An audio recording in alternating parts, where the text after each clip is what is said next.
Venga, ya estamos. Pues bueno, vamos a ver ahora el concepto de la teoría de la compuerta o el gate control, el famoso gate control, descrito por Melchak y Wall, que posteriormente fue actualizado también. Bueno, yo cuando estudié fisioterapia, pues bueno, era una de los mecanismos de acción que utilizábamos para tratar. De hecho, en eso se basa las corrientes TENS, que seguramente las conoceréis. Y vamos a ver en qué consiste para aquellos que no estéis familiarizados con ello.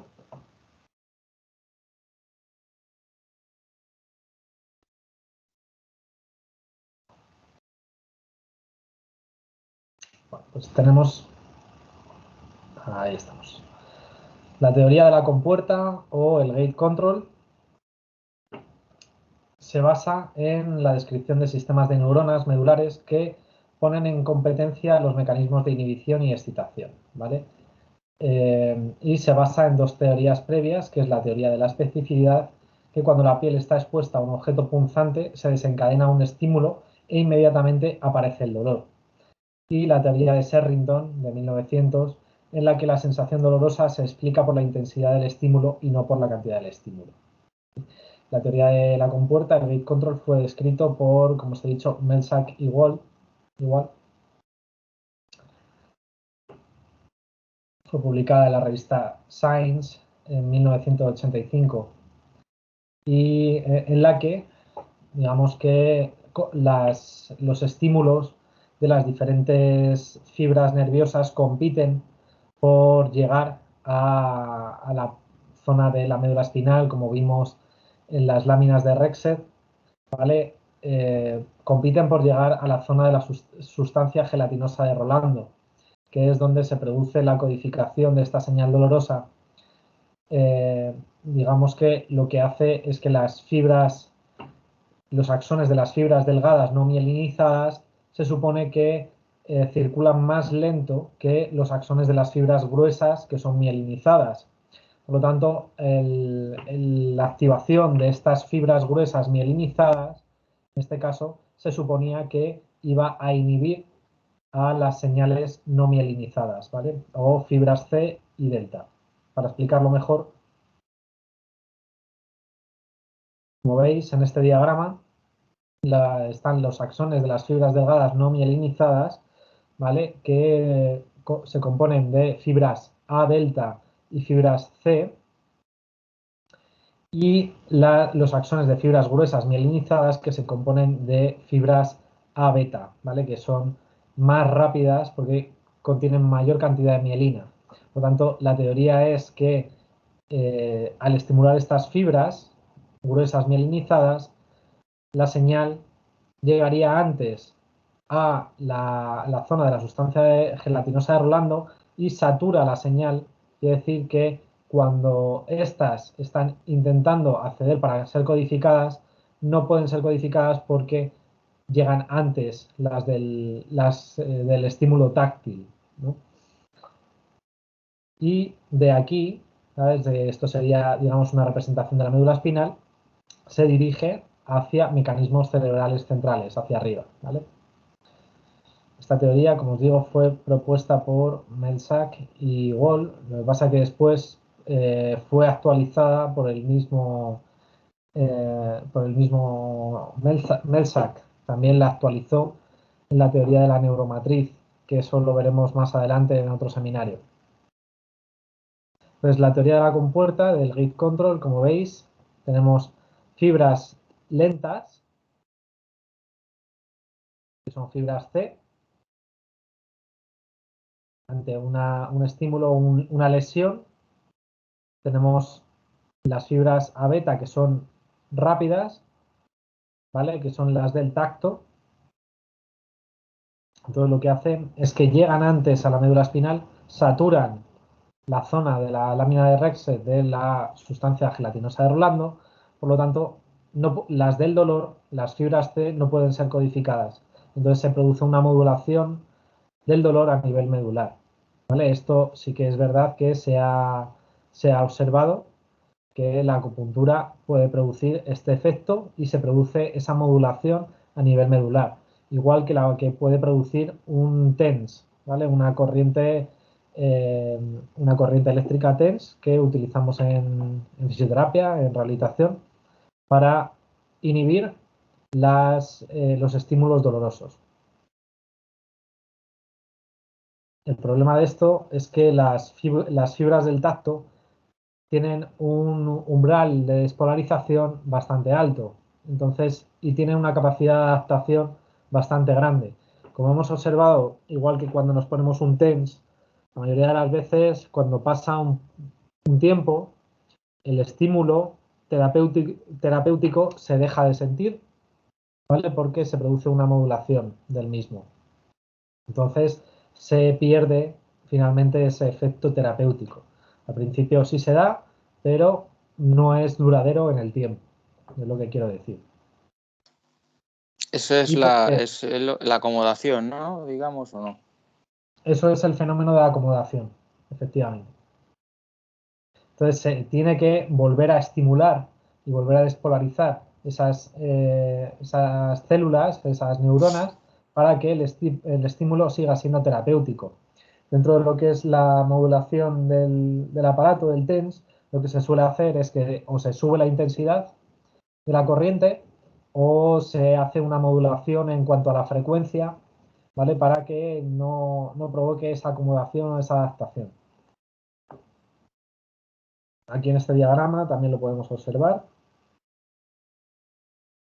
como las fibras A delta y las fibras C van mucho más lento. Por ejemplo, el dolor se produce en el hombro, ¿vale? Se produce la señal de dolor y el estímulo va más lento hacia la zona de la médula espinal y estimulando las fibras A beta del tacto son más rápidas, llegan antes y saturan la zona de las láminas de Rexet, por lo tanto las fibras C y A delta son inhibidas y no son codificadas, ¿vale? Entonces lo que llega a la parte de la corteza cerebral son principalmente los estímulos A beta. Pero como digo, esto es en la mayoría de los casos poco duradero. Porque también hay otras implicaciones dentro de lo que es el dolor, los diferentes tipos de dolor, por ejemplo, de dolor crónico o de sensibilización central, que engloban ya problemas a nivel psicológico o problemas a nivel de migración de sustancias tóxicas hacia la médula espinal o hacia centros superiores, como por ejemplo el de la sustancia P.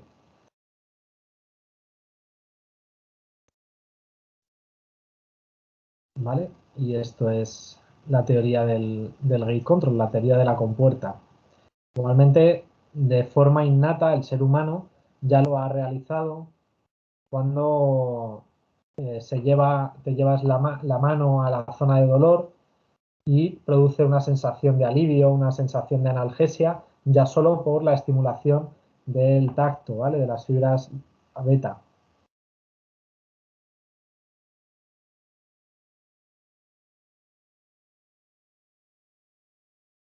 ¿Vale?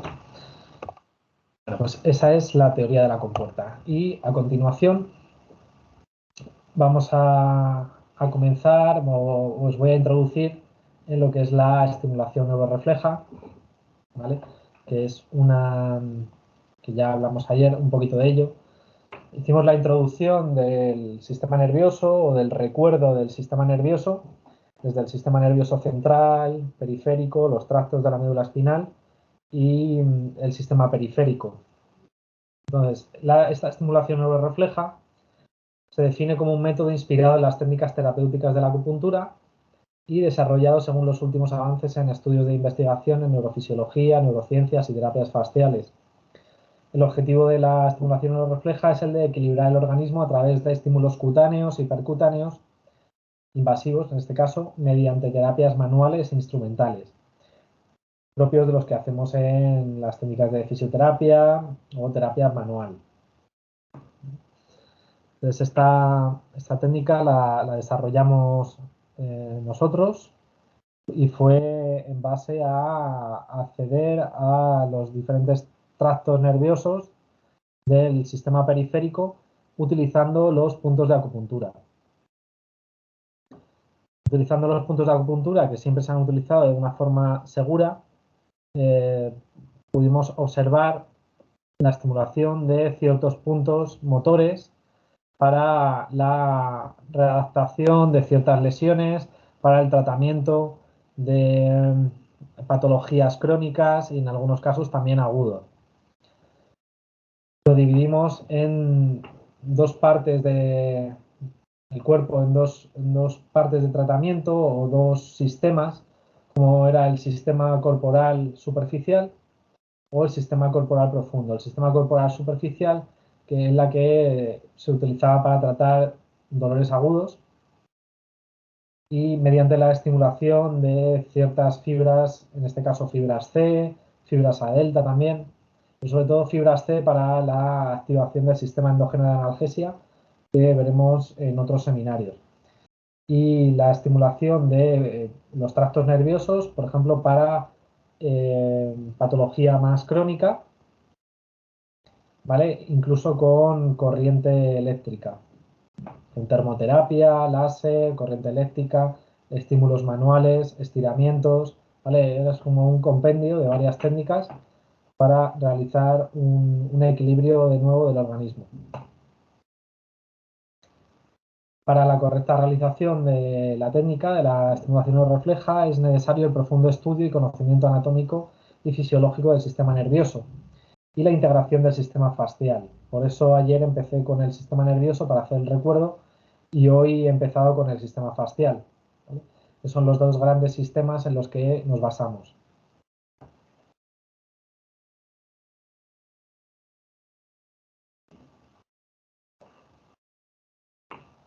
Entonces, mediante diferentes estímulos cutáneos y percutáneos buscamos restablecer ese equilibrio, ¿vale? Hacemos estímulos al sistema nervioso a través de técnicas manuales, movilización activa y técnicas instrumentales, ya sean invasivas o no invasivas. Voy a hacer un recuerdo de nuevo de los diferentes plexos, ¿vale? Que son donde nosotros vamos a poder acceder al sistema nervioso periférico y desde el sistema nervioso periférico producir una neuromodulación mediante acupuntura o mediante estímulos manuales.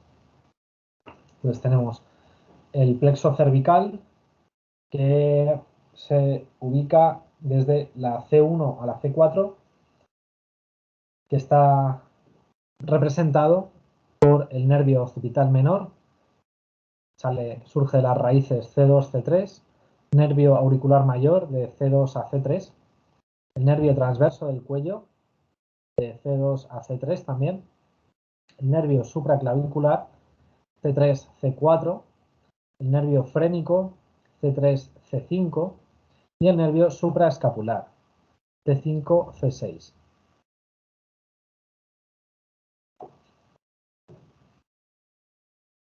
Hablar, por ejemplo, o comentar que el nervio frénico tiene su implicación en todo lo que es la inervación de la parte de la cúpula diafragmática, la cápsula hepática e incluso las suprarrenales.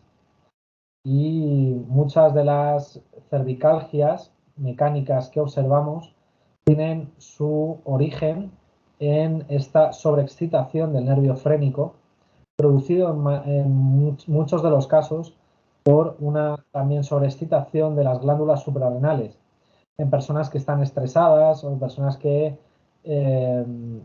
pues que están nerviosas constantemente, tienen una gran segregación de cortisol y de adrenalina, noradrenalina, que produce una sobreexcitación del nervio frénico y produce también un bloqueo a nivel segmentario de la parte de C3, C5. Curiosamente, la medicina china hace una correlación con las cervicalgias mecánicas en este segmento. Habla de que cuando se bloquea las cervicales, ellos lo identifican como un patrón de estancamiento de chi de hígado o ascenso de yang de hígado, precisamente tiene toda la lógica cuando vemos que el nervio frénico inerva toda esa parte de la cápsula hepática.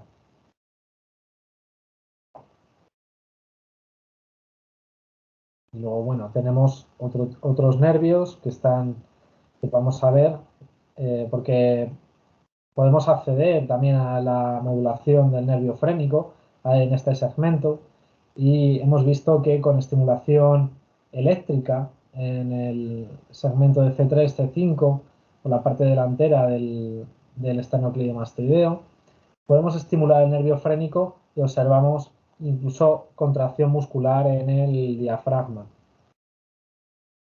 Luego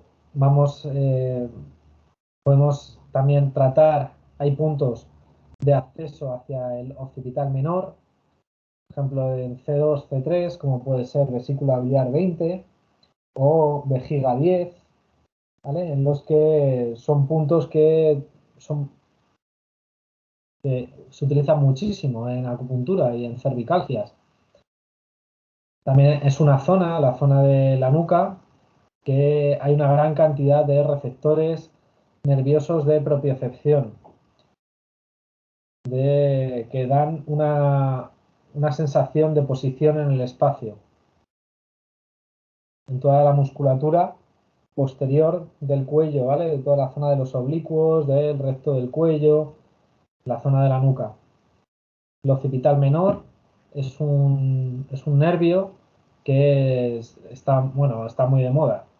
La verdad es que lo que son los dolores de cabeza de tipo neuralgia de Arnold se representan a nivel de la C2 y están mediados por el occipital menor. Son los típicos dolores de cabeza hemicraneales, ¿vale? Que llegan incluso hasta la zona de la ceja, la zona interna de la ceja. Es la llamada neuralgia de Arnold, que está dada por la sobreexcitación del occipital menor. El nervio auricular mayor también, que tiene su representación a nivel de la aurícula y que tiene importancia en la auriculoterapia, ¿vale? Y tiene validez de tratamiento en esa zona del segmento de las cervicales. O el nervio transverso del cuello, también a nivel de la C2, C3, el nervio supraclavicular, y hay uno que vamos a utilizar bastante y lo veremos en la práctica, es el nervio supraescapular, que va a inervar la parte del hombro en patología de supraespinoso, patología de infraespinoso, ¿vale? Es bastante común el que podamos tratar en el músculo supraespinoso o infraespinoso o cualquier patología de hombro desde la estimulación de este nervio. Paso a explicar un poco el plexo braquial, ¿vale? De C5, que corresponde a C5T1 o D1. Tiene la representación el plexo braquial del nervio axilar o circunflejo, porque rodea la parte del húmero, hace una circunferencia alrededor del húmero, el nervio musculocutáneo también, o el nervio radial, el nervio mediano y el nervio cubital, ¿vale?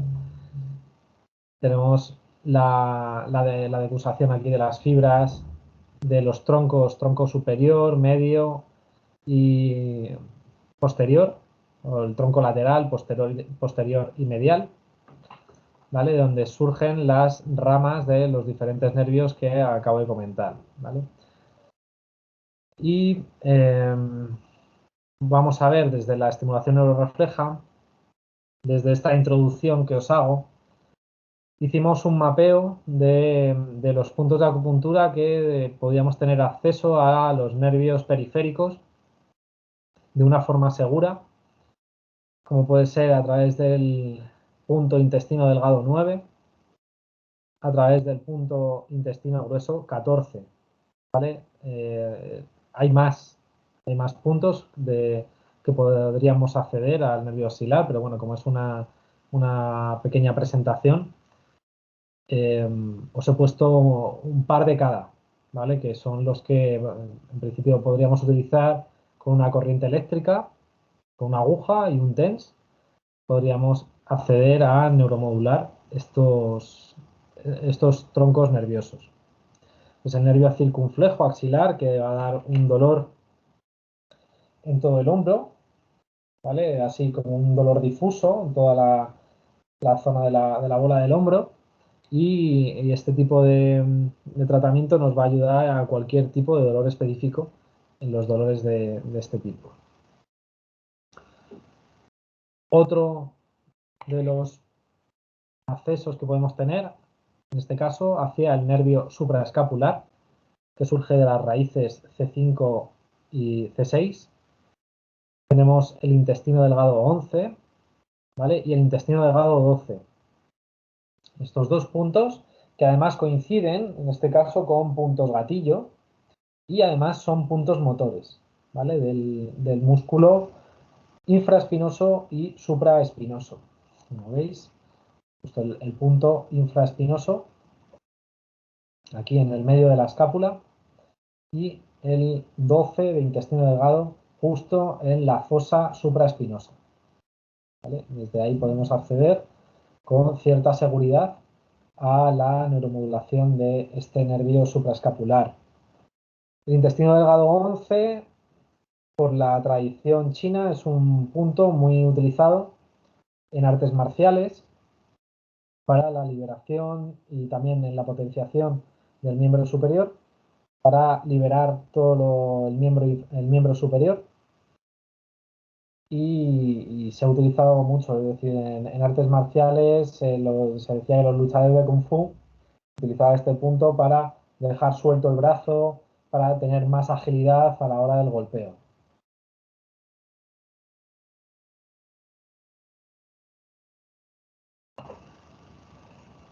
A continuación os explico otros dos puntos de acceso en este caso, al nervio radial, ¿vale? Dos puntos muy típicos dentro de la acupuntura con los que podremos acceder a neuromodular o estimular el nervio radial, como son el IG4.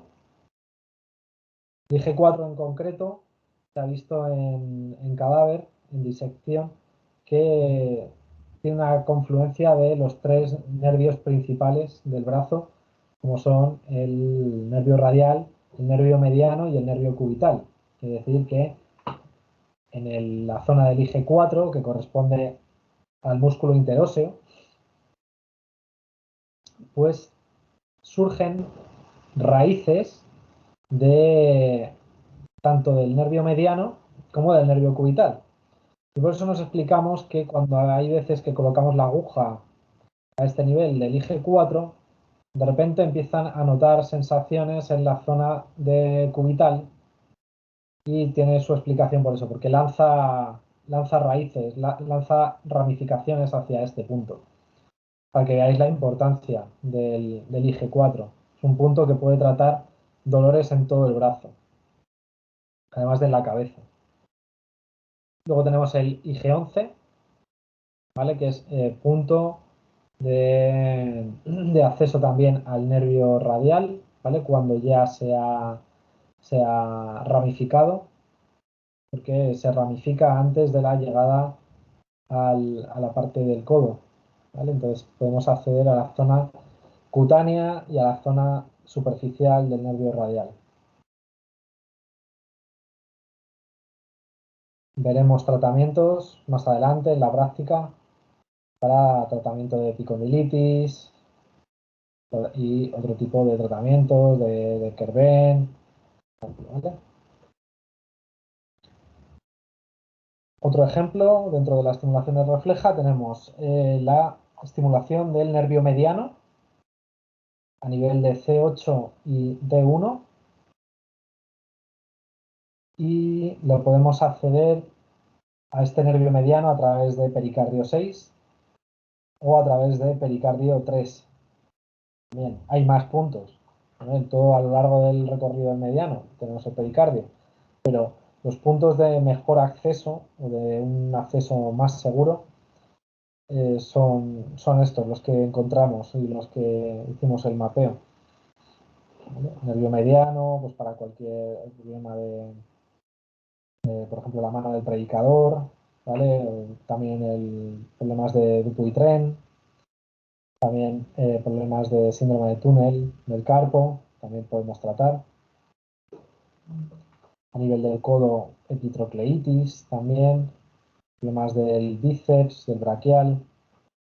Bueno, esto lo veremos más adelante cuando entremos en patología. Raúl, ¿te puedo hacer una preguntilla? Sí, sí, claro. Por ejemplo, para una tendinitis ya del tendón del bíceps, ¿podría valer la técnica esta de rodear el dragón?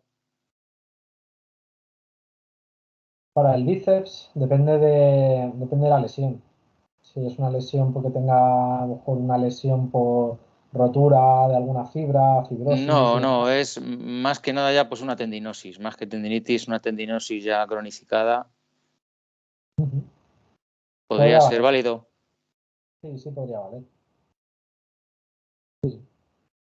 Porque estimula y girando las agujas para estimular lo que es la ayuda a la remodelación de las fibras de colágeno y demás, sí, sí, podría valer perfectamente. Vale.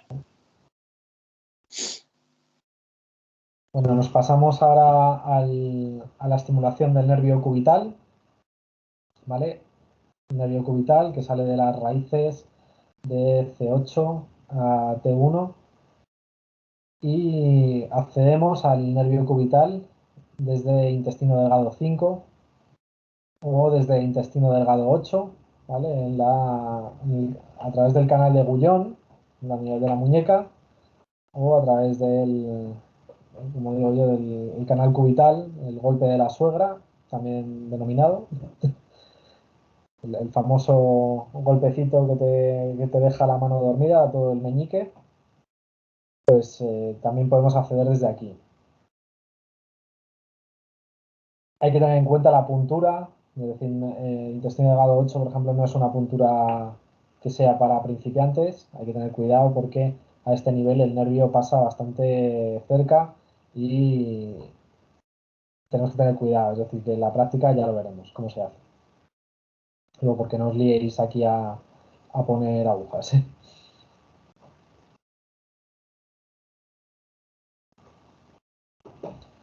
Bueno, explico un poco también por encima el plexo torácico de T1 a T12 con los nervios torácicos, los 12 pares, y también los nervios intercostales. ¿Vale? A este nivel veremos que hay puntos muy importantes, los nervios espinales, los del canal de vejiga, puntos que se utilizan también para la estimulación del sistema nervioso autónomo, sistema nervioso simpático, que nos va en medicina china, en acupuntura, los puntos subdorsales, ¿vale? Que nos van a afectar sobre la función de los órganos.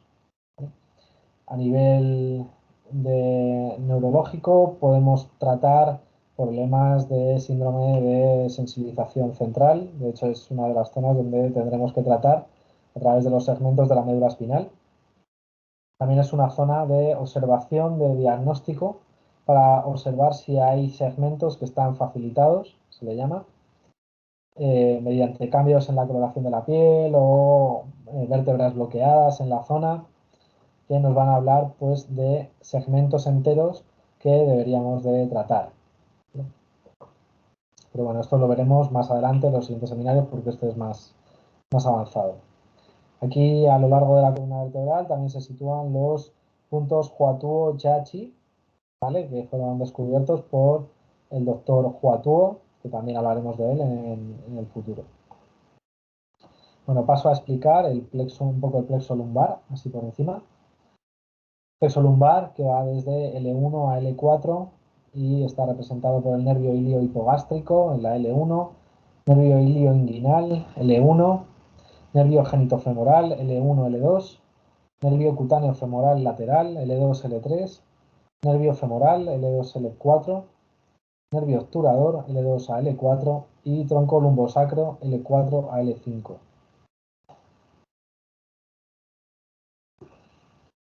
Y en este plexo lumbar tenemos vamos a poder tener acceso, os he puesto algunos puntos, no todos, de los que sacamos, para neuromodular el nervio femorocutáneo lateral, por ejemplo, a través de los puntos vesícula biliar 31 o vesícula biliar 29. Gracias a estos puntos podemos estimular para problemas de la cintilla del corredor, problemas del tensor de la fascia lata, problemas de, sobre todo, dolor, porque el nervio femorocutáneo, como bien su nombre indica, no tiene fibras motoras, es todo fibra sensitiva. ¿Vale? Entonces, todo lo que es doloroso en la cara medial, o sea, en la cara lateral de la pierna. Luego tenemos el nervio femoral, que tiene su representación en las raíces de L2 a L4, ¿vale? Y que nos va a inervar toda la parte del cuádriceps, del recto del cuádriceps, ¿vale? Y vamos a poder acceder a este nervio gracias a los puntos de acupuntura de estómago 31. Por ejemplo, este es un punto que utilizo mucho para potenciar miembros inferiores. Y, por ejemplo, bazo 10 es otro punto motor del vasto interno y que tenemos acceso al nervio femoral desde aquí.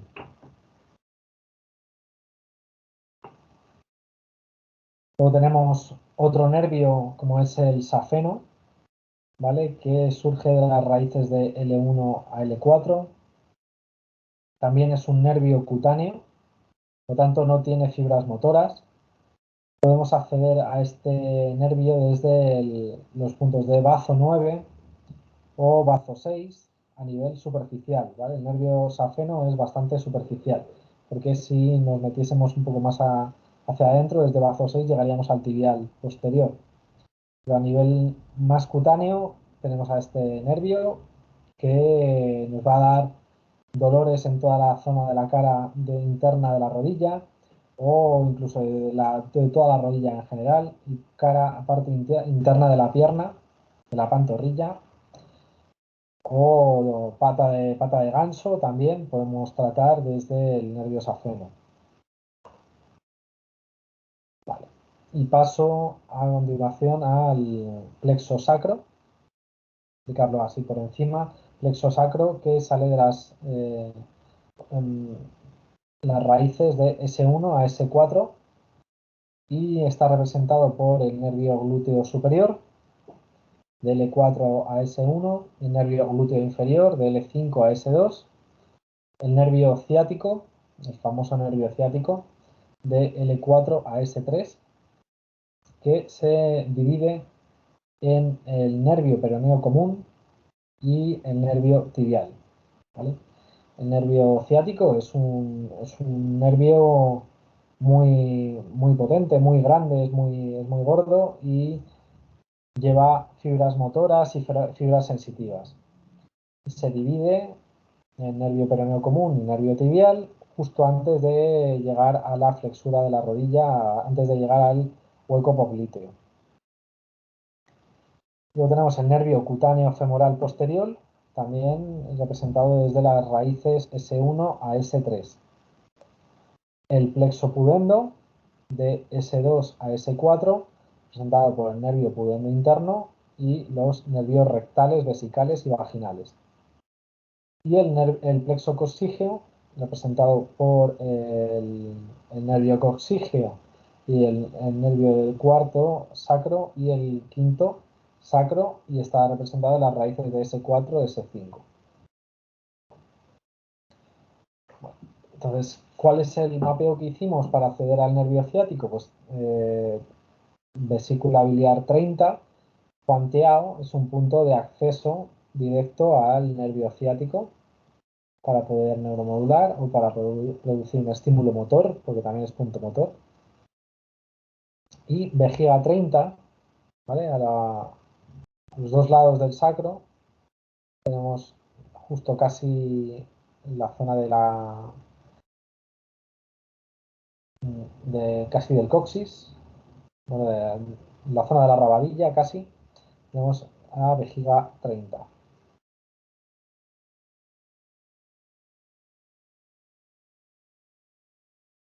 Luego tenemos el nervio peroneo superficial, surge de la derivación del ciático, como he dicho antes, L4 a S2. Podemos tener acceso desde varios puntos. Antes hemos visto que podíamos acceder del estómago 36 perfectamente, pero podemos acceder también desde vesícula biliar 39 o vesícula biliar 37. ¿Vale? Tiene confluencia con varios puntos y varios meridianos.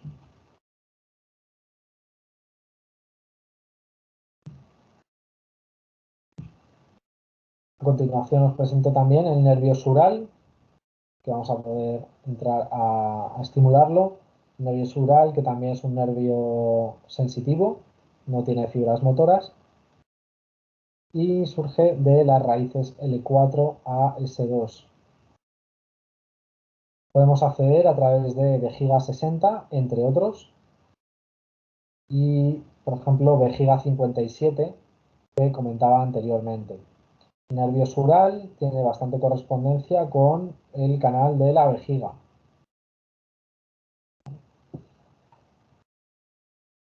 Y se va a utilizar pues, en muchos tratamientos, por ejemplo, de dolor a nivel de tendón de Aquiles, dolor a nivel de la parte posterior de la pierna, dolor a nivel de la zona del pie, fascitis plantar, por ejemplo, cáneo. O vejiga 60 como punto de tratamiento del dolor es muy importante debido a sus implicaciones a nivel cerebral. Se ha observado que también reduce la expresión de la proteína C reactiva. Y hay algunos trabajos sobre ello que fueron presentados. La proteína C reactiva, que es inflamatoria, pues el uso de vejiga 60 es un punto que podemos utilizar para cualquier tipo de dolor, ¿vale?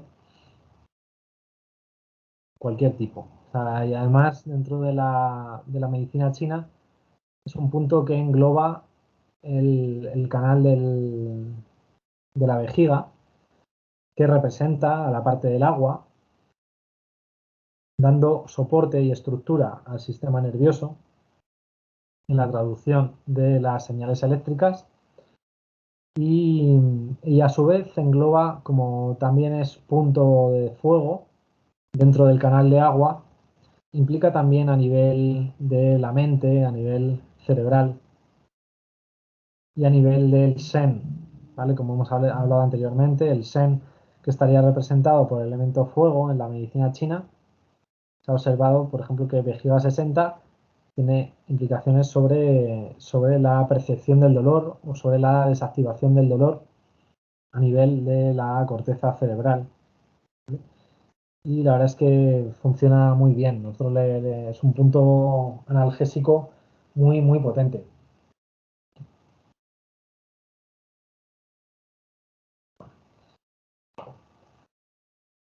¿Qué tal? ¿Cómo vais? ¿Hasta aquí?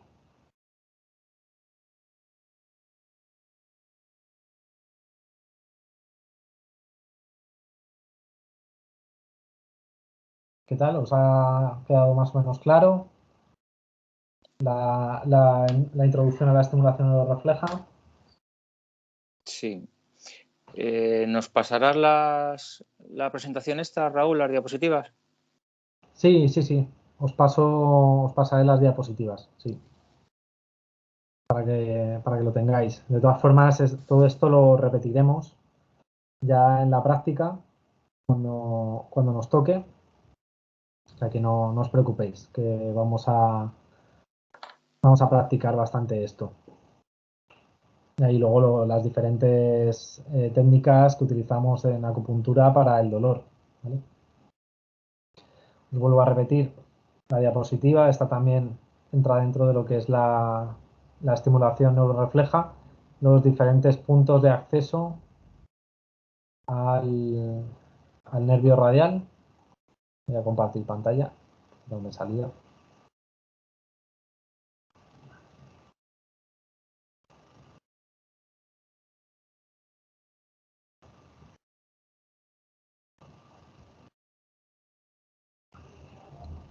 ¿Vale? Como veis, el recorrido nervioso del nervio radial coincide prácticamente con el intestino grueso.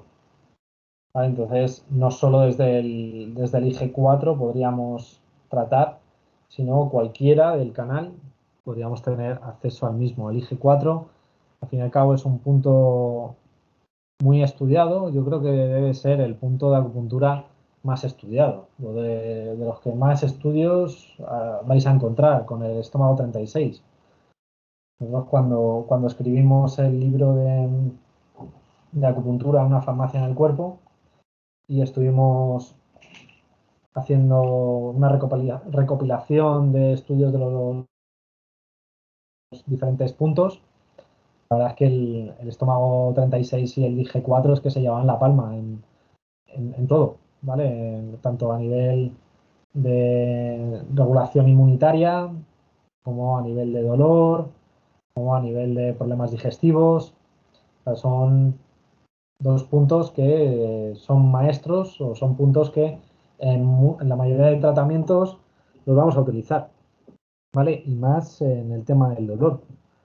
El IG4 tiene una gran efectividad para tratamiento, por ejemplo, de parte de la cara, parte de la cabeza, dolores de cabeza, porque veremos en su momento en los canales tendinomusculares cómo se refleja en la parte de la cabeza, en la cadena fascial, cómo va ascendiendo, y esa parte de la fascia que comunica con rodea toda la frente y rodea toda la cabeza.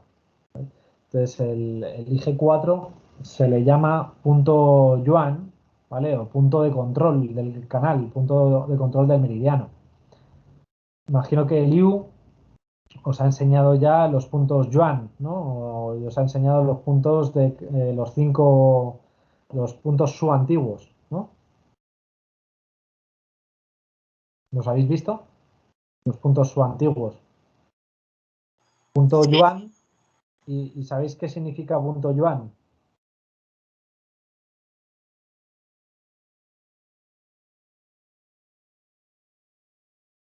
En chino, digo, ahora me estoy hablando según la tradición china. Punto de ¿Qué es control. la energía Yuan? Fuente. Fuente, ¿no? La energía se dice fuente o el origen, fuente o energía original. Esto implica que los puntos Yuan van a ser puntos de control de los canales, ¿vale? Puntos es decir, con lo que al margen de el punto en sí, desde el punto de vista más físico, más nervioso, es decir, que sabemos que este es un punto comodín para cualquier estimulación a nivel del brazo. Nosotros podemos poner un tratamiento de cualquier tipo y como veréis en la mayoría de protocolos que hay ya de la acupuntura, vais a ver que el IG4 siempre lo utilizan para todo, ¿vale? Para dolor, para resfriado, para patología de miembro superior o afecciones respiratorias. Luego tiene su implicación también a nivel del intestino, ¿vale? Pues Yuan hace referencia a origen o a reseteo. O sea, lo tenéis que entender como un reseteo del canal. Y en los puntos Yuan se manifiesta, se dice en la tradición china, la energía del triple recalentador. ¿Vale? Entonces, cuando colocamos un punto Yuan, estamos indirectamente estimulando también al triple recalentador. ¿Vale? Y de hecho es el triple recalentador el que, digamos, recoge esa energía original y según la tradición china, la traduce a la tierra o la materializa en la tierra. ¿Vale? El San Yao lo tenemos que entender como una parte divina, ¿no? Algo que nos viene dado, y materializa en nuestro cuerpo el origen de... O sea, digamos que tiene implícito ya los planos de cómo debe estar colocada la estructura. O sea, es cómo la naturaleza se organiza, ¿sabes? De forma natural. Entonces, el punto Yuan es como resetear a lo que debería estar en el origen, ¿vale? Pero con respecto a un sistema de adaptación al presente. Entonces, al estimular este punto, sí, estimulamos el origen, pero desde el punto de vista presente, desde el punto de vista de adaptación. Entonces, cuando nosotros lo colocamos, el canal va a intentar resetearse con lo que tenga, con lo que pueda. ¿Vale? ¿Se entiende? Todos los puntos Yuan pasa con esto, no solo elige 4. ¿Vale? Hígado 3, también, 42, todos los puntos Yuan hacen referencia al triple recalentador. Bueno, vamos a hacer un descansito de 5 minutos y ahora en un poco, bueno, hasta ahí 5, ¿vale? Raúl, A ver si nos tomamos un café Raúl, y una- terminamos el temario de hoy. Nos queda, vamos a hacer un pequeño repaso de lo de ayer, también que era bastante denso, y a ver si tenéis alguna pregunta. Y terminamos con otro Kahoot, ¿vale? Con otro ejercicio, ya para terminar el domingo y que ya os desaturéis, ¿vale? De tanta teoría. Raúl, Sí que es verdad que es un... preguntita. Sí, pregúntame. Sobre lo que acabas de decir del reseteo de los puntos Yuan, ¿ese reseteo es solamente en el canal que estamos tratando? Si tratamos el IG4 o el ID3, ¿solamente es su canal o es todo el triple recalentado? No, es solo en el canal. Vale. Es solo en el canal. Simplemente lo que se hace es estimular el canal con la energía del triple recalentador, digamos que por así decirlo, se invoca al triple recalentador para que se manifieste o con lo que haya en ese canal que le restablezca a cómo debería estar originalmente, pero adaptado a lo que el canal tenga.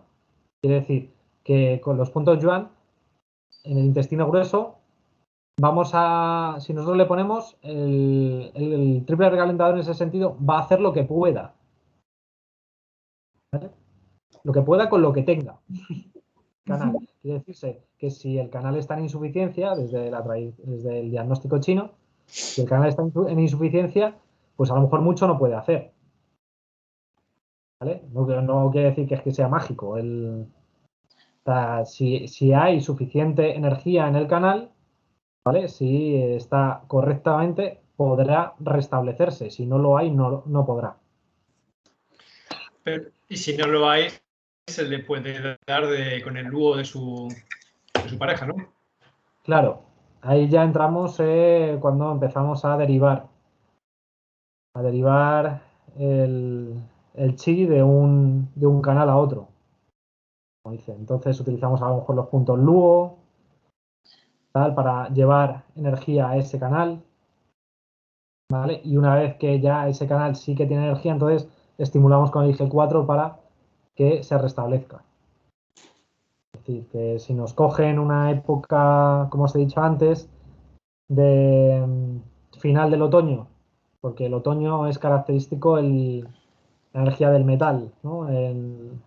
Pero cuando finaliza el otoño, digamos que esa energía del metal tiene que mutar al agua. Entonces la energía del metal se queda en insuficiencia y a lo mejor el tratar el intestino grueso no está demasiado correcto, a no ser que hagamos derivaciones desde otra zona. ¿Vale? Pero bueno, eso es desde el punto de vista de la medicina tradicional china, desde la acupuntura clásica. ¿Vale? De otra forma podríamos estimularlo a nivel, o sea, no implica que no podamos hacer una estimulación eléctrica del punto. Eso es simplemente con acupuntura. Pero, como hemos dicho, tenemos otro tipo de estrategias, otro tipo de aparatología hoy en día en el que podemos hacer una estimulación nerviosa y directamente meter una energía externa, como puede ser un TENS, o como puede ser una MOXA, o como puede ser un láser, o una energía externa me refiero, ¿vale? O sea, solo me refería si solo vamos a utilizar la acupuntura. Vale, gracias. Bueno, vamos a hacer el descanso. Volvemos en unos 5 minutos y terminamos la clase de hoy, ¿vale? Hacemos un pequeño repasito.